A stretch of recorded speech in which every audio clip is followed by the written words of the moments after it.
श्री कृष्ण कहते हैं कि ये उपलब्धि भी मेरी ही देन है।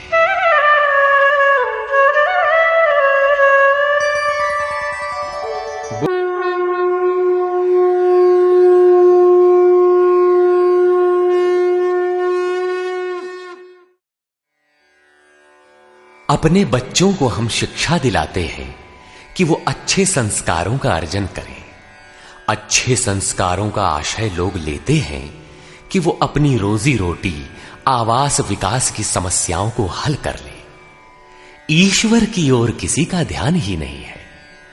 किसी किसी के पास इतना कुछ है कि प्रभु को पुकारने की आवश्यकता ही नहीं समझता। किंतु ये सब कुछ पार्थिव ही तो है। न चाहते हुए भी सारा वैभव यहीं छोड़ जाना पड़ता है। ऐसी स्थिति में ईश्वर की पहचान ही एकमात्र संबल है, जिसे प्रदान कर रहा है यथार्थ गीता का ये कैसेट प्रसारण।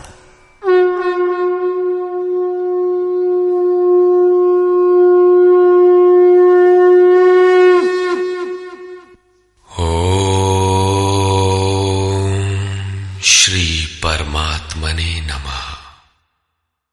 यथार्थ गीता, श्रीमद् भगवत गीता, अथ 10वां। गत अध्याय में योगेश्वर श्री कृष्ण ने गुप्त राज विद्या का चित्रण किया, जो निश्चय ही कल्याण करती है। 10वें अध्याय में उनका कथन है कि महाबाहु अर्जुन, मेरे परम रहस्य युक्त वचन को फिर भी सुन। यहां उसी को दूसरी बार कहने की आवश्यकता क्या है?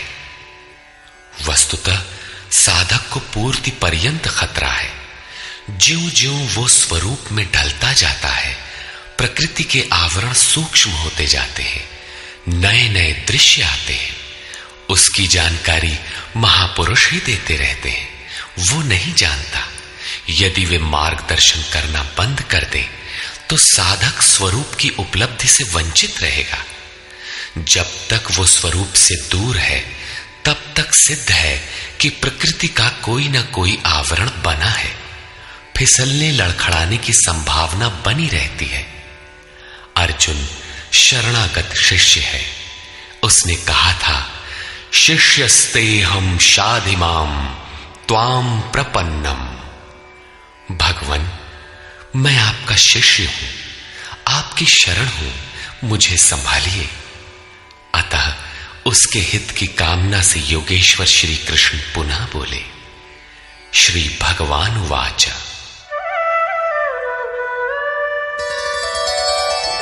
भूय एव महाबाहो शृणु मे परमं वचः यत्तेऽहं प्रीयमाणाय वक्ष्यामि हितकाम्यया। महाबाहु अर्जुन, मेरे परम प्रभाव युक्त वचन को पुनः सुन, जो मैं तुझ अतिशय प्रेम रखने वाले के हित की इच्छा से कहूंगा। न मे विदुः सुरगणाः प्रभवं न महर्षयः अहमादिर्हि देवानां महर्षीणां च सर्वशः। अर्जुन, मेरी उत्पत्ति को न देवता लोग जानते हैं और न महर्षिगण ही जानते हैं। श्री कृष्ण ने कहा था, जन्म कर्म च मे दिव्यम। मेरा वो जन्म और कर्म अलौकिक है, इन चर्म चक्षुओं से देखा नहीं जा सकता। इसलिए मेरे उस प्रकट होने को देव और महर्षि स्तर तक पहुंचे हुए लोग भी नहीं जानते। मैं सब प्रकार से देवताओं और महर्षियों का आदि कारण हूं।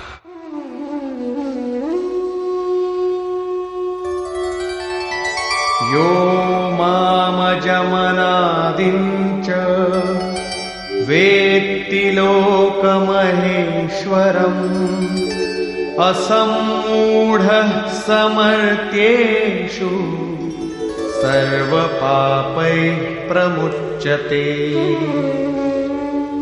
जो मुझ जन्म मृत्यु से रहित, आदि अंत से रहित, सब लोगों के महान ईश्वर को साक्षात्कार सहित विदित कर लेता है, वो पुरुष मरण धर्मा मनुष्यों में ज्ञानवान है, अर्थात अज, अनादि और सर्वलोक महेश्वर को भली प्रकार जानना ही ज्ञान है। और ऐसा जानने वाला संपूर्ण पापों से मुक्त हो जाता है, पुनर्जन्म को प्राप्त नहीं होता। श्री कृष्ण कहते हैं कि ये उपलब्धि भी मेरी ही देन है।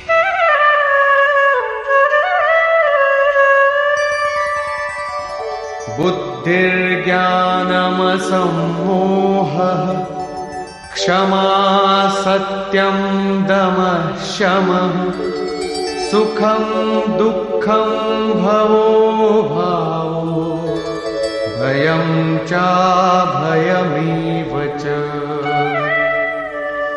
अर्जुन, निश्चयात्मिका बुद्धि, साक्षात्कार सहित जानकारी, लक्ष्य में विवेक पूर्वक प्रवृत्ति, क्षमा, शाश्वत सत्य, इंद्रियों का दमन, मन का शमन, अंतःकरण की प्रसन्नता, चिंतन पथ के कष्ट, परमात्मा की जागृति, स्वरूप की प्राप्ति काल में सर्वस्व का विलय, इष्ट के प्रति अनुशासनात्मक भय और प्रकृति से निर्भयता तथा अहिंसा समता तुष्टिः तपोदानं यशो यशः भवन्ति भावा भूतानां मत्त एव पृथग्विधाः। अहिंसा अर्थात अपने आत्मा को अधोगति में न पहुंचाने का आचरण, समता जिसमें विषमता न हो, संतोष मन सहित इंद्रियों को लक्ष्य के अनुरूप तपाना, दान अर्थात सर्वस्व का समर्पण, भगवत पथ में मान अपमान का सहन। इस प्रकार प्राणियों के उपर्युक्त भाव मुझसे ही होते हैं। ये सभी भाव दैवी चिंतन पद्धति के लक्षण हैं। इनका अभाव ही आसुरी संपद है।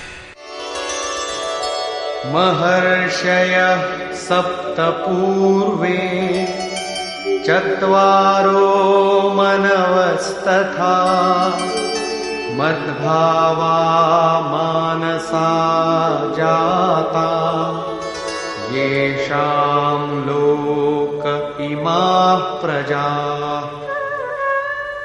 सप्तर्षि अर्थात योग की 7 क्रमिक भूमिकाएं अर्थात शुभेच्छा, सुविचारणा, तनुमानसा, सत्वापत्ति, असंसक्ति, पदार्था भावना और तुर्यगा तथा इनके अनुरूप अंतःकरण चतुष्टय अर्थात मन, बुद्धि, चित्त और अहंकार, उसके अनुरूप मन जो मेरे में भाव वाला है, ये सब मेरे ही संकल्प से अर्थात मेरी प्राप्ति के संकल्प से तथा जो मेरी ही प्रेरणा से होते हैं, दोनों एक दूसरे के पूरक हैं, उत्पन्न होते हैं।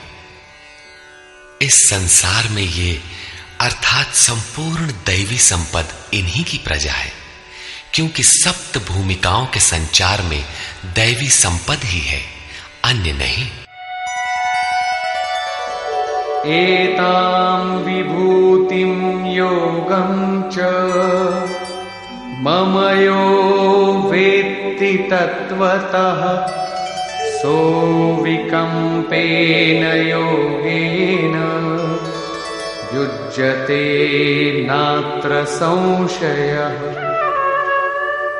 जो पुरुष योग की और मेरी उपर्युक्त विभूतियों को साक्षात्कार के साथ जानता है, वो स्थिर ध्यान योग द्वारा मुझ में एक ही भाव से स्थित होता है। इसमें कुछ भी संशय नहीं है। जिस प्रकार वायु रहित स्थान में रखे दीपक की लौ सीधी जाती है, कंपन नहीं होता, योगी के जीते हुए चित्त की यही परिभाषा है। प्रस्तुत श्लोक में अविकंपेन शब्द इसी आशय की ओर संकेत करता है। अहं सर्वस्य प्रभवो मत्तः सर्वं प्रवर्तते इति मत्वा भजन्ते मां बुद्धा भाव समन्विता। मैं संपूर्ण जगत की उत्पत्ति का कारण हूं, मुझसे ही संपूर्ण जगत चेष्टा करता है। इस प्रकार मानकर श्रद्धा और भक्ति से युक्त विवेकी जन मेरा निरंतर भजन करते हैं। तात्पर्य यह है कि योगी द्वारा मेरे अनुरूप जो प्रवृत्ति होती है उसे मैं ही किया करता हूं, वो मेरा ही प्रसाद है।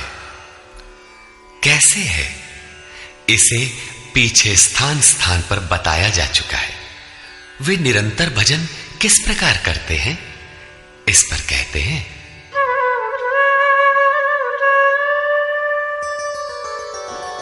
मच्चित्ता मद्गत प्राणा बोधयन्तः परस्परं कथयन्तश्च मां नित्यं तुष्यन्ति च रमन्ति च। अन्य किसी को स्थान न देकर मुझ में ही निरंतर चित्त को लगाने वाले, मुझ में ही प्राणपण से प्राणों को लगाने वाले सदैव परस्पर मेरी प्रक्रियाओं का बोध करते हैं, मेरा गुणगान करते हुए ही संतुष्ट होते हैं तथा निरंतर मुझ में ही रमण करते हैं। तेषां सततयुक्तानां भजतां प्रीतिपूर्वकं ददामि बुद्धियोगं तं येन मामुपयान्ति ते। निरंतर मेरे ध्यान में लगे हुए तथा प्रेम पूर्वक भजने वाले उन भक्तों को मैं वो बुद्धि योग अर्थात योग में प्रवेश वाली बुद्धि देता हूं जिससे वे मुझे प्राप्त होते हैं, अर्थात योग की जागृति ईश्वर की देन है। वो अव्यक्त पुरुष महापुरुष योग में प्रवेश दिलाने वाली बुद्धि कैसे देता है? तेषामेवानुकंपार्थं अहमज्ञानजं तमः नाशयाम्यात्मभावस्थो ज्ञानदीपेन भास्वता। उनके ऊपर पूर्ण अनुग्रह करने के लिए मैं उनकी आत्मा से अभिन्न खड़ा होकर, रथी होकर अज्ञान से उत्पन्न हुए अंधकार को ज्ञान रूपी दीपक के द्वारा प्रकाशित कर नष्ट करता हूं। वस्तुतः किसी स्थित प्रज्ञ योगी द्वारा जब तक वो परमात्मा आपके आत्मा से ही जागृत होकर संचालन नहीं करता, तब तक वास्तव में यथार्थ भजन आरंभ ही नहीं होता। वैसे तो भगवान सर्वत्र से बोलने लगते हैं, लेकिन प्रारंभ में वे स्वरूपस्थ महापुरुष द्वारा ही बोलते हैं। यदि ऐसा महापुरुष आपको प्राप्त नहीं है तो वे आपसे स्पष्ट नहीं होंगे। इस पर अर्जुन ने प्रश्न किया। अर्जुन उवाच परम ब्रह्म परम धाम पवित्रं परमं भवान् पुरुषं शाश्वतं दिव्यम् आदिदेवमजं विभुम् आहुस्त्वामृषयः सर्वे देवर्षिर्नारदस्तथा असितो देवलो व्यासः स्वयं चैव ब्रवीषिमे। भगवान, आप परब्रह्म, परम धाम तथा परम पवित्र हैं, क्योंकि आपको सभी ऋषिगण सनातन दिव्य पुरुष, देवों का भी आदि देव, अजन्मा और सर्वव्यापी कहते हैं। परम पुरुष, परम धाम का ही पर्याय दिव्य पुरुष, अजन्मा आदि शब्द है। देवर्षि नारद, असित, देवल, व्यास तथा स्वयं आप भी मुझसे वही कहते हैं। अर्थात पहले भूतकालीन महर्षि कहते हैं, अब वर्तमान में जिनकी संगत उपलब्ध है, नारद, देवल, असित और व्यास का नाम लिया, जो अर्जुन के समकालीन थे, अर्थात सत्पुरुषों की संगति अर्जुन को प्राप्त थी। आप भी वही कहते हैं। अतः सर्वमेतद्ऋतं मन्ये यन्मां वदसि केशव, नहि ते भगवन् व्यक्तिं विदुर्देवा न दानवाः। हे केशव, जो कुछ भी आप मेरे लिए कह रहे हैं वो सब मैं सत्य मानता हूं। आपके व्यक्तित्व को न देवता और न दानव ही जानते हैं। स्वयमेवात्मनात्मानं वेत्थत्वं पुरुषोत्तम, भूतभावन भूतेश देवदेव जगत्पते। हे भूतों को उत्पन्न करने वाले, हे भूतों के ईश्वर, हे देव देव, हे जगत के स्वामी, हे पुरुषों में उत्तम, स्वयं आप ही अपने को जानते हैं, अथवा जिसकी आत्मा में जागृत होकर आप जना देते हैं वो जानता है। वो भी आपके द्वारा आपका जानना हुआ। इसलिए वक्तुमर्हस्य शेषेण दिव्यायात्मविभूतयः, याभिर्विभूतिभिर्लोकान् इमांस्त्वं व्याप्य तिष्ठसि। आप ही अपनी उन दिव्य विभूतियों को संपूर्ण रूप से लेश मात्र भी शेष न रखकर कहने में सक्षम है, जिन विभूतियों द्वारा आप इन सब लोगों को व्याप्त करके स्थित हैं।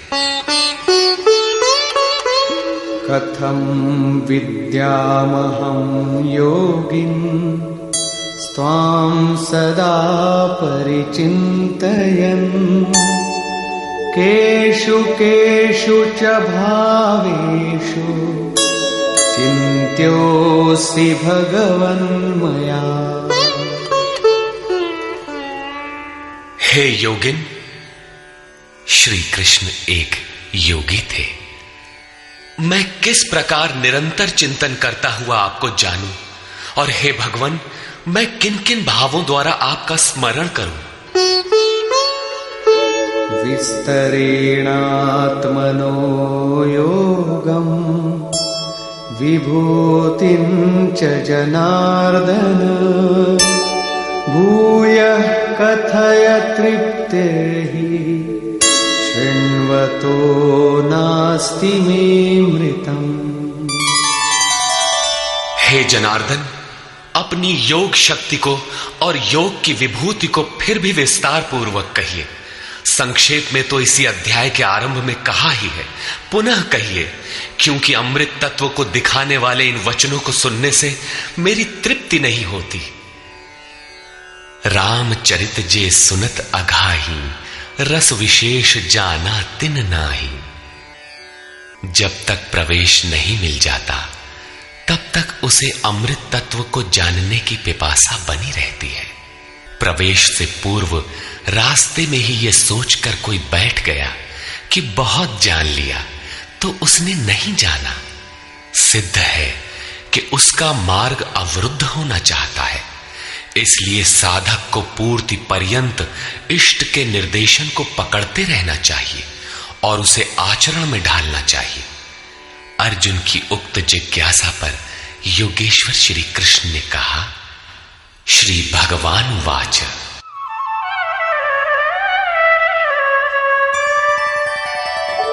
हन्तते कथयिष्यामि दिव्याह्यात्मविभूतयः, प्राधान्यतः कुरु श्रेष्ठ, नास्त्यन्तो विस्तरस्य मे। कुरुश्रेष्ठ अर्जुन, अब मैं अपनी दिव्य विभूतियों को, उनमें से प्रमुख विभूतियों को तुझसे कहूंगा। क्योंकि मेरी विभूतियों के विस्तार का अंत नहीं है। अहमात्मा गुडाकेश सर्वभूताशय स्थितः अहमादिश्च मध्यञ्च भूतानामन्त एव च।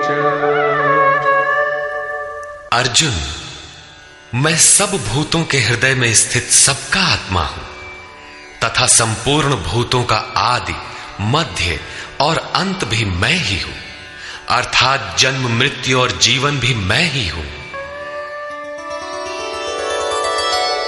आदित्यानामहं विष्णुः ज्योतिषां रविरंशुमान् मरीचिर्मरुतामस्मि नक्षत्राणामहं शशि। मैं अदिति के 12 पुत्रों में विष्णु और ज्योतियों में प्रकाशमान सूर्य हूं। वायु के भेदों में मैं मरीचि नामक वायु और नक्षत्रों में चंद्रमा हूं। वेदानां सामवेदोऽस्मि देवानामस्मि वासवः इन्द्रियाणां मनश्चास्मि भूतानामस्मि चेतना। वेदों में मैं सामवेद अर्थात पूर्ण समत्व दिलाने वाला गायन हूं।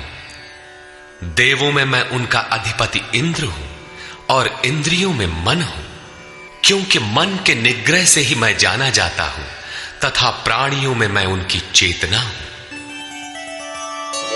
रुद्राणां शंकरश्चास्मि वित्तेशो यक्षरक्षसां वसूनां पावकश्चास्मि मेरुः शिखरिणामहम्। एकादश रुद्रों में मैं शंकर हूं।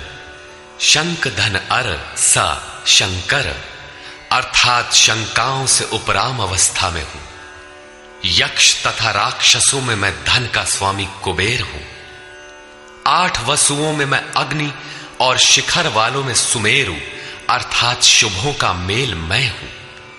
वही सर्वोपरि शिखर है, न कि कोई पहाड़ी। वस्तुतः ये सब योग साधना के प्रतीक है, यौगिक शब्द है। पुरोधसांच मुख्यं मां विद्धि पार्थ बृहस्पतिं सेनानीनामहं स्कन्दः सरसामस्मि सागरः। पुर की रक्षा करने वाले पुरोहितों में बृहस्पति मुझे ही जान, जिससे दैवी संपत्ति का संचार होता है। और हे पार्थ, सेनापतियों में मैं स्वामी कार्तिकेय हूं। कर्म का त्याग ही कार्तिक है, जिससे चराचर का संहार, प्रलय और इष्ट की प्राप्ति होती है। जलाशयों में मैं समुद्र हूं। महर्षीणां भृगुरहं गिरामस्म्येकमक्षरम् यज्ञानां जपयज्ञोऽस्मि स्थावराणां हिमालयः। महर्षियों में मैं भृगु हूं और वाणी में एक अक्षर ओमकार हूं, जो उस ब्रह्म का परिचायक है। सब प्रकार के यज्ञों में मैं जप यज्ञ हूं। यज्ञ परम में प्रवेश दिला देने वाली आराधना की विधि विशेष का चित्रण है।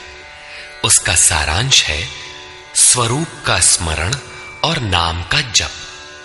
2 वाणियों से पार हो जाने पर नाम जब यज्ञ की श्रेणी में आता है तो वाणी से नहीं जपा जाता, न चिंतन से, न कंठ से, बल्कि वो श्वास में जागृत हो जाता है। केवल सुरत को श्वास के पास लगाकर मन से अविरल चलना भर पड़ता है। यज्ञ की श्रेणी वाले नाम का उतार चढ़ाव श्वास पर निर्भर है। ये क्रियात्मक है। स्थिर रहने वालों में हिमालय हूं। शीतल, सम और अचल एकमात्र परमात्मा है। जब प्रलय हुआ तब मन उसी शिखर में बंध गया। अचल, सम और शांत ब्रह्म का प्रलय नहीं होता। उस ब्रह्म की पकड़ मैं हूं। अश्वत्थः सर्ववृक्षाणां देवर्षीणां च नारदः गन्धर्वाणां चित्ररथः सिद्धानां कपिलो मुनिः। सब वृक्षों में मैं अश्वत्थ हूं। अश्व कल तक भी जिसके रहने की गारंटी नहीं दी जा सकती, ऐसा ऊर्ध्व मूलधः शाखम अश्वत्थ। ऊपर परमात्मा जिसका मूल है, नीचे प्रकृति जिसकी शाखाएं हैं, ऐसा संसार ही एक वृक्ष है जिसे पीपल की संज्ञा दी गई है। सामान्य पीपल का वृक्ष नहीं कि पूजा करने लगे। इसी पर कहते हैं कि वो मैं हूं और देवर्षियों में मैं नारद हूं। नाद रंध्रः